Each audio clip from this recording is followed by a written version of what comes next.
All right, this is the copyright disclaimer. The copyright disclaimer under Section 107 of the Copyright Act of 1976. Allowance is made for fair use for purposes such as criticism, comment, news reporting, teaching, scholarship, education, and research. Fair use is a use permitted by copyright statute that might otherwise be infringing. Fair use, fair use, fair use.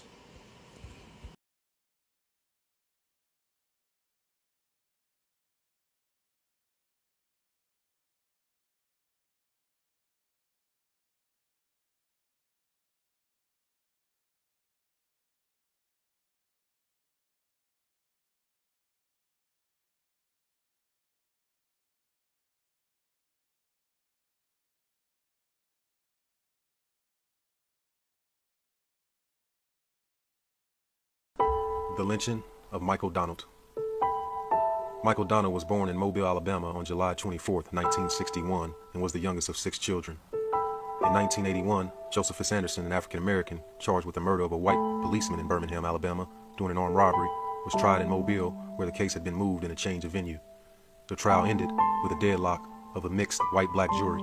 At a meeting held in Mobile while the jury was still debating, members of the Unit 900 of the United Klans of America complained that Anderson was not still convicted because the jury had African-American members. Benny Jack Hayes, the second highest ranking official in the UKA, reportedly said, "If a black man can get away with killing a white man, we ought to be able to get away with killing a black man." On Friday 20th, 1981, a mistrial was declared on all 4 counts.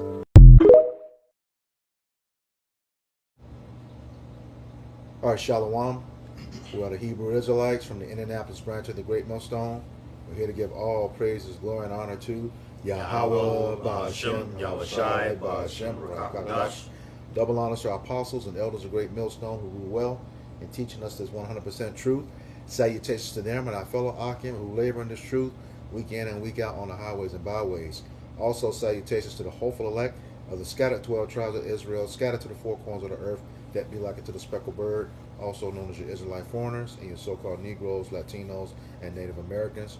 To you, we say Shalom. Shalom. All right, this is another installment of our camp series called For Thy Violence Against Thy Brother Jacob. Today, we'll be dealing with an article from EJI, which means Equality Justice Initiative. A link to this article will be put into the description box of the video. And today's lesson will be on the hanging of Michael Donald. And as you can see on the screen, it's titled, On This Day, March 21st, 1981, Michael Donald hanged by members of the Klan in Mobile, Alabama. All right, but before we get into the article, we'll get to open the scripture. Oh, I got it. Go ahead. This is Obadiah Obadiah 1 and 8 and 10. It says, "For thy violence against thy brother Jacob, shame shall cover thee, and thou shalt be cut off forever." This whole chapter is dedicated to the demise of Esau Edom, the so-called white man who is the wicked, according to Malachi 1 and 4. All right, and it says it's talking about for his violence against who? Jacob, the 12 tribes of Israel. You know, the so-called Negroes, Latinos, and Native Americans, and those scattered abroad to the 4 corners of the earth. All right, who are Israelites by blood. Okay, not by that dumb conversion Judaism shit. This is about blood. All right, descendants of Jacob. All right, and it says the shame shall cover them. And what's their shame right now? All of their history, you know, is being revealed 365, 24/7, around the clock. The stuff that they've done to the children of Israel and the rest of the world, for that matter. Okay, all right, wherever we are, you know, they just bring havoc everywhere. You know, I was just reading today the leaders of France saying that they've just approved something to remove all of the leaders of Africa that they don't like. Ain't that some shit? You know, you way over here, they way over there, and you mad because they won't do what you tell them to do. You're trying to rape the resources from that area, rape the resources from that area. Okay, that's the shame that's coming upon you, and you don't like it. That's why you're trying to erase history. You know, removing stuff from the museums, removing monuments, so on and so forth. Okay, it says you you're going to be, you know, you're going to be cut off forever. So, hey, we're on the cusp of that right now. You know, you're already angry because your history is coming out, all right? And you're going to have to pay for it. You know, you're going to be cut off forever. You will no longer exist. Yes, Esau, Edom will be exterminated, you know, after they serve their captivity for 1,000 years. You know, you're going to rule over them in righteousness, okay? And when you don't want to serve, hey, like the scriptures say, you got to be taken out, according to Isaiah 60:12. You know, utterly wasted. All right. It's the article. Okay. All right. We'll go ahead and get into the article. Like I said, it's on the screen. We'll put a link to this article in the description box of the video. It says, on March 21st, 1981, a 19-year-old black man named Michael Donald was beaten, strangled, and slashed at the throat and hanged in Mobile, Alabama, by two members of the United Klans of America. If I may jump in there real quick, I'm bringing out Amos 1:11, but you'll see this precept. It does come out a lot. All right, when we're going through this, for thy violence against thy brother Jacob's seed, man. All right, so Amos 1:11 says, "Thus saith the Lord, for 3 transgressions of Edom, and for 4 I will not turn away the punishment thereof, because he did pursue his brother with the sword, and did cast off all pity, and his anger did tear perpetually, and he kept his wrath forever." All right, so in the first couple sentences of this article, you can see a prime example of him casting off all pity, man. All right, because a lot of times, man, what they did to Jacob was overkill, man. All right, it said he was beaten, strangled, slashed at the throat, and then they hung him, man. All right, that's a prime example of not showing no pity at all, man. Mm-hmm. All right, they had already beat him probably half to death, I'm assuming. All right, strangled him and slashed his throat, and then on top of that, they hung him, man. All right, that's why Esau, Edom, all right, the so-called white man cannot go get away, all right, with the things that he's done, man. Mm-hmm. All right, the Lord say he's not gonna quit the wicked, man. Meaning he's not gonna free him of his charges, man. All right. Esau Edom doesn't have any pity towards the nation of Israel. That's why they can do the things that they do, man. Mm-hmm. All right, no heart at all, man. All right, and you can see his anger tear perpetually to this day, man. Yep. All right, that everlasting hatred that he has. Mm-hmm. That goes into that word pity. He cast off all pity. He had no mercy for him, man. None whatsoever. Well, when you look at other for thy violence against thy brother Jacob, when you look at some of the other documented unalivings, lynchings, they also would use the body for target practice, Mm-hmm. And then they would also mutilate. You know, they would dismember the bodies as well. Mm-hmm. You know. And take parts of these men's body, and they pretty much have them in glass jars. Yep. You know, souvenirs, send them off, postcards. Mm-hmm. You know, glorifying, you know, their heinous acts. Mm-hmm. Okay, and like the brother said, they cast off no pity, but they never thought that this would actually come upon them. Yep. You know. Yep, like it says, Manifest Destiny definitely has a part too, that's for sure. Mm-hmm. We don't leaving that. Go ahead. Yep, no, you go ahead. There was a scripture I wanted to get. Okay. You go ahead. All right, back to the article. It says, initially, local police wrongly attributed Mr. Donald's death to drug violence. See, that's some more BS. All right. It says, but his family insisted he had not been involved in drug activity and demanded a more thorough investigation. Tests also showed no trace of drugs in Mr. Donald's body. And that's one of those, that's also, I mean, it's a little subtle right here, but when you know Esau's pattern, he will quickly blame Jake's death on himself. Article we did last week, you know, they wanted to blame Jake. But found out it was the culprits who did it, man. and you know, that's just the way this devil is. You know, you killed yourself. Like even now in some of the social media, I had I was into the book Without Sanctuary for you know, years before coming into the truth. Facebook went back and covered or removed all of them with the message that we do not condone violence that involves suicide. How were those pictures suicide when he's hung and the people standing there in the picture with him? That's what they said it was. Yeah. So that there's a history of them doing the killing and then, you know, saying that we did it to ourselves. Well, most recently, what was the college? It was like they found two. Delaware, right yeah. after the Charlie Kirk mass destruction, both were in Mississippi. Yeah, and they said that was one of the claims. Yeah. Like one of them, at least one of them, like in the middle of a college, did that to himself. Yeah. And the parents and their family were saying that, you know, he had no signs of those things. Well, he had broken arms. Yeah. How you gonna hang himself with broken arms? Dave Chappelle, he had a series, a comedy series. I want to say "Killing Me Softly," or I forget the name of the series, but he made a statement about how and you know the '80s, around the '80s, it's like the pickup of the crack epidemic. Yep.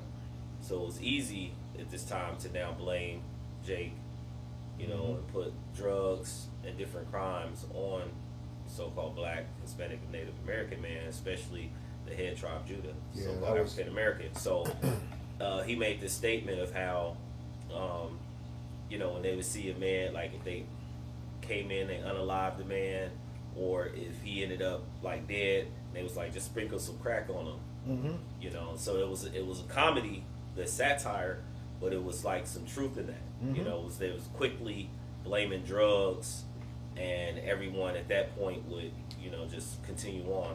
Yep. Yep. It's an open and shut case, is what they would say. Oh, he Yep, looks exactly. like he has drugs here, but then we find that in recent years and even back then that a lot of drugs have been planted on men in their cars, on their persons when they were getting checked. They were blamed, you know, for having, you know, drugs, and then they were seized and taken to jail. God, they show you this in this old blaxploitation film called Free the Hard Way. They had Jim Kelly, Fred Williamson, and Jim Brown. And ironically, the movie was based in Detroit, but it was dealing with the same situation that was going on in Flint, Michigan not too long ago, which on a clean day is a 30-minute drive straight down I-75 in Michigan, where in Flint, you know, they were poisoning the water. Okay, this movie was based on the same thing in 1974. Okay, same thing, and one of the scenes was where the cop, you know, they knew that these three were trying to, you know, thwart that whole situation. One of the policemen, you know, pulled him over, had him get out of his car, searched him, and then he said, you know, get your stuff out of the car. He said, my license stuff's in my car. So he reached in to get it. Cop draws the gun. What's that in there? He tried to set me up, so he started doing karate and shit. Well, here's the thing. Cops. Well, here's the thing too. Like you had there was a point, if you go back like last 5 years, 6 years, you know, you had like a increase of it being visually out in the open. When you had I'm not gonna remember everybody's name, but Trayvon Martin. Yep. How he was walking. You know, these are like this story is what reminds me of things like that. Trayvon Martin. You had the one guy who was he was like a janitor, or he worked at the school, but he actually told the police that he had the gun. He was like in North Carolina, I believe it was, and he told them that he had it in the car, and his woman was like the driver, you know, and he ended up Philando Castile, Philando, Minnesota, yeah. You know, you had the one female who later went to jail, and she was Sandra Bland. Like you started seeing this was like back to back to back, you know, and then of course they stayed on George Floyd. Yep. you know. But then prior to him, you had the one big guy in New Jersey, Eric Garner. See, like these were, and then there's a list. The one young man, young man who had a toy gun, it had the orange at the tip. Rice. See how you know. So these things has been like pushed in it, like it was put out in the media for our people as a terror. Yep. You know, to be scared, and then what happens is you start to see folks like trying to riot, or not riot, but like they go out and they try to fight for rights and things like that. And then at the same time, you're trying to teach their children, well, when they show up, put your hands on the steering wheel, put your hands here, make sure you talk polite and you do these certain things. But yet, you know, you do those things because it tells the scripture, say, at all possible, live peaceably with all men. But many of our people lack the understanding that these people completely hate you. So regardless of what you do at your job, how well you present yourself, whether it be to their standards or however, they're gonna hate you. Yeah. You know, it's only if you have Yahweh Bashim Yahushai that you can skate by or get through many of these circumstances. I don't say in between Philando Castile and Eric Garner, don't forget Alton Sterling too. He was outside of the store selling CDs. Yeah. And the cops rolled up on him, and you could see one cop holding one arm down, the other cop got a knee on his other arm. Talking about he's got a gun, and stuck that gun right at his heart and shot him. Yeah. Oh, yeah. It was in Baltimore? I forget exactly. exactly. Okay. Because there's a guy, Freddie Gray was Baltimore. There's Baltimore, where he ended up in the paddy wagon. Yep. Slammed around, broke his neck and then, So there's like stories upon stories of how our people have been in the hands of these devils. And in the process, we come out bad, and yet on occasion they do a wrongful lawsuit because it's easy to throw money at something and make it go away. But the Lord is going to still pay, have vengeance. He's going to come back. Let me read this real quick. James chapter 2 verse 13 says, "For he shall have judgment without mercy that have showed no mercy, and mercy rejoice against judgment." So because you have showed no mercy unto the children of Israel, there's another scripture that's coming to mind. I'll pull it, Lord willing, pull it later. When the Lord returns, he's not going to have mercy upon you. Nope. This is the book of Obadiah, verse 15. It says, "For the day of the Lord is upon all the heathen." So that's not just the so-called white man. He's just the head. He's just the leader, the head, the king of Babylon, of the world, starting with the top elite banking families. But all the heathen are going to receive judgment, and it says, "As thou hast done, it shall be done unto thee. Thy reward shall return upon thy own head." So all the things in which you've done in righteousness, the Lord is going to repay, and he's going to allow for his people to get payback as well. So that day of reckoning is actually coming. I got something to back you up on that. James 2 and 13. This is book of Psalms 109, beginning of verse 12. It says, "Let there be none to extend mercy unto him, neither let there be any favor to his fatherless children." Okay, so that just goes to show, the Lord does not only deal with the individual, he deals with the nation or the generations. All right, it goes on to say, verse 13, "Let his posterity be cut off." And that's like reiterating that, because the word posterity means from the progenitor of a nation to the furthest descendant of that same nation. It's talking about Esau, Edom. And then the generation following, let their name be blotted out. So, like I said, they're going to pay. They're going to be no more, man, when it's all said and done. All right? You got something? Just a real quick one. It's Exodus 23 and 1. It says, "Thou shalt not raise a false report. Put not thy hand with the wicked to be an unrighteous witness." But the main point being, "Thou shalt not raise a false report." And they a lot of these stories, you'll see that they did that a lot, man. all right, to try to cover up the wickedness that they done, man. Mm-hmm. All right, like in this story, they try to make it seem like the guy was it was all dumped out drugs, but we know that wasn't the case, man. How does someone on drugs, all right, hey, beat themselves, slash their own throat, and hang themselves, man? That don't even make sense, man. But that's the things that Esau was able to get away with because he's in power, man. Mm-hmm. All right. So hey man, Esau, hey, they have a heavy tab to pay. Yep. All right. We get more on the article. Yep. Okay, back to the article. It says, authorities later charged Klansmen Henry Hayes and James Knowles with Mr. Donald's murder and charged Benjamin Cox Jr. as an accomplice. Man, that sounds just like the dudes in Georgia. What was the guy's name? He hunted him down and shot him down? I forget his name. It says, evidence revealed that local Klan leaders had been monitoring the trial of Josephus Anderson, a black man charged with killing a white police officer in Birmingham, Alabama. When that trial ended in mistrial on March 21st, because the jury was unable to reach a verdict, members of the Klan in Mobile sought to make a violent response. If a black man can get away with killing a white man, said Benny Hayes, a high-ranking Klansman and father of Henry Hayes, we ought to be able to get away with killing a black man. Michael McDonald was killed that night. Okay. It says all three white men charged with Michael McDonald's death were convicted. Mr. Knowles and Mr. Cox received life sentences and were later paroled, while Mr. Hayes was sentenced to death and executed by the state of Alabama in 1997.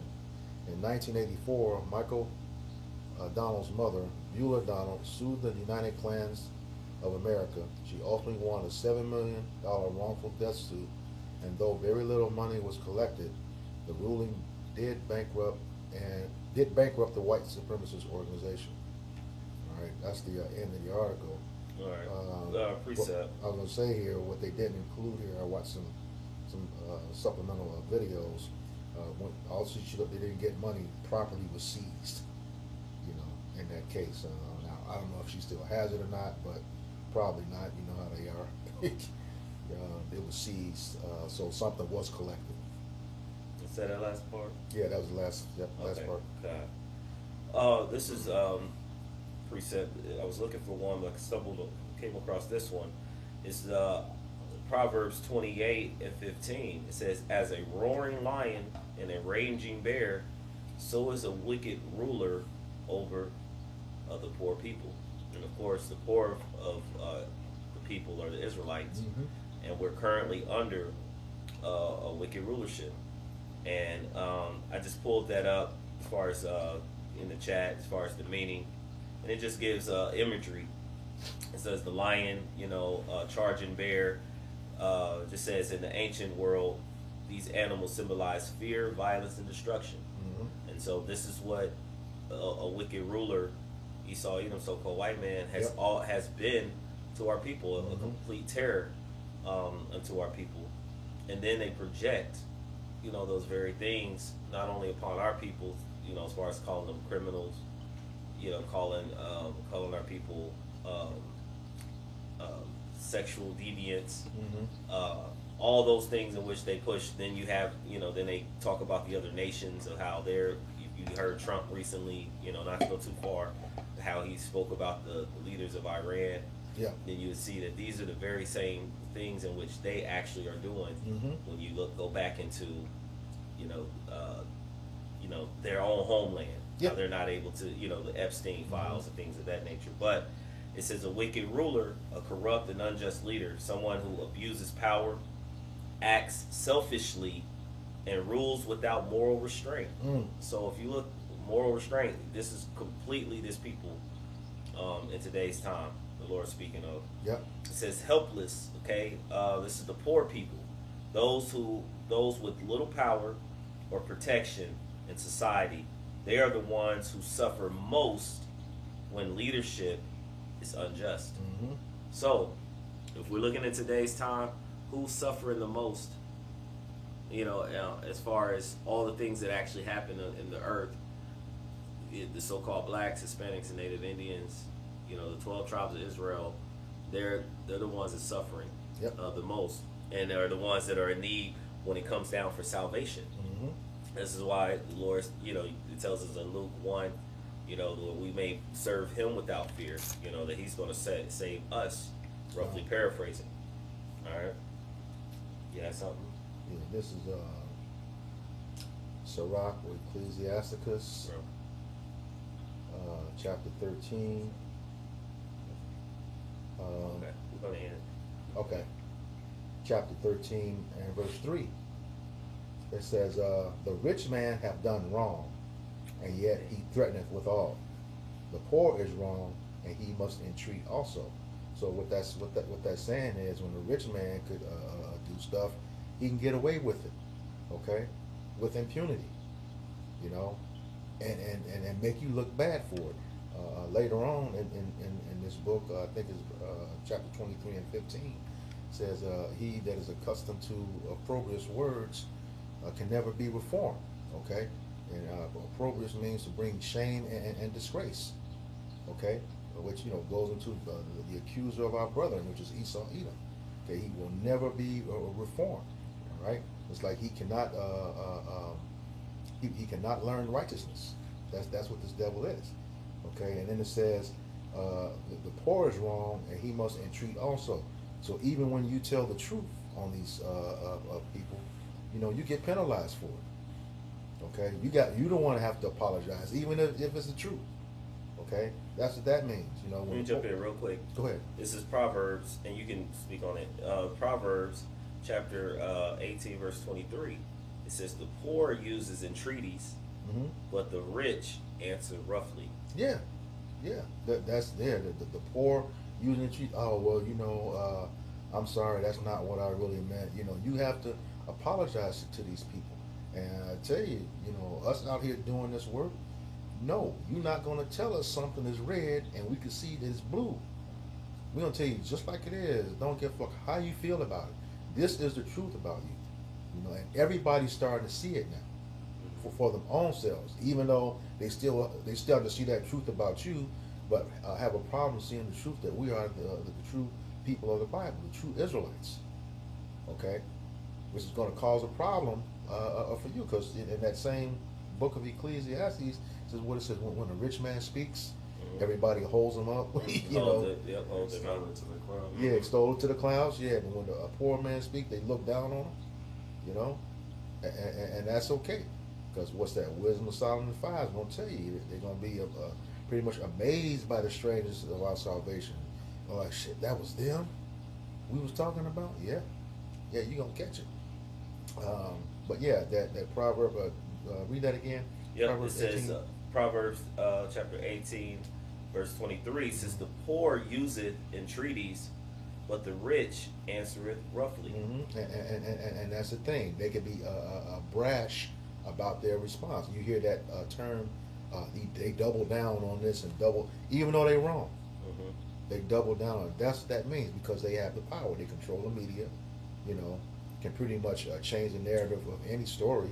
One example is where they were speaking of the Epstein files, and I want to say it's Christy, but I forget the lady.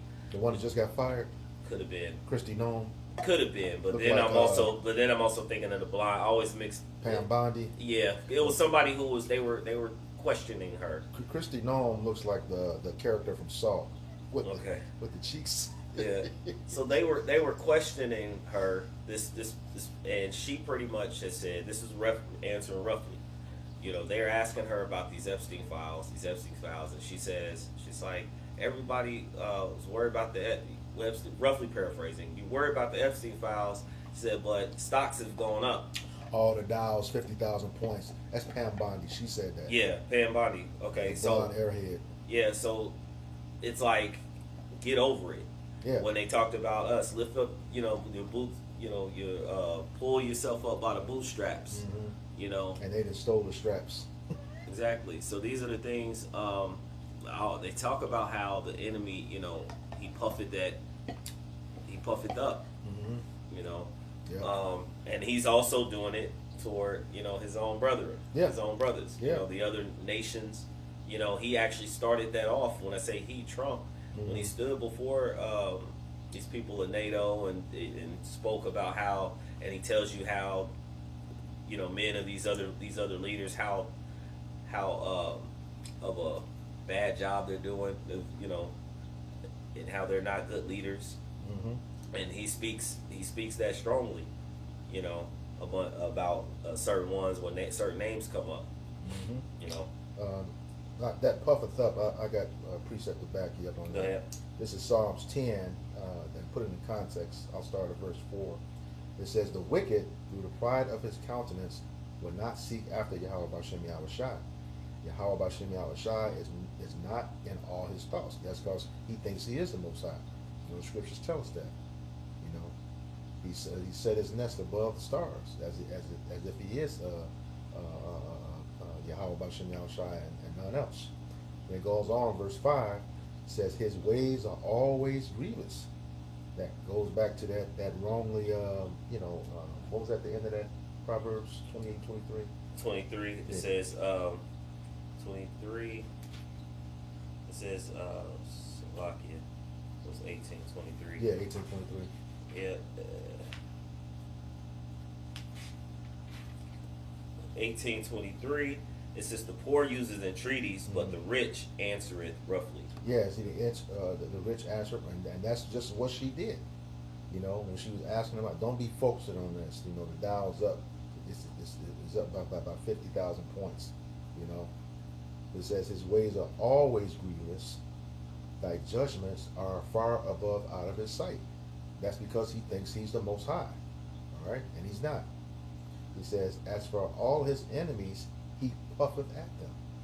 You know, I'm in power. What are you going to do about it? I can do what I want to do. It's like Trump said about using the military bases of Spain and who else?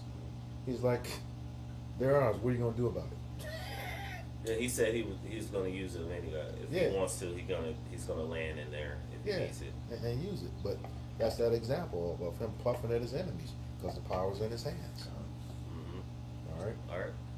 Well, Yeah. so with that, we hope that this lesson was edifying, uplifting, exhorting of some sort to the like body of true believers. Before we end, we'd like to give all praise, honor, and glory to Yahweh, Ba'ashem, Yahushai, Ba'ashem, Rakakwadash. Rakakwadash. Double honors to the apostles and elders of Great Millstone. Peace and salutations to the hopeful elect scattered throughout the four corners of the globe. Until next time, all those listening learn to you. We say Shalom. Shalom.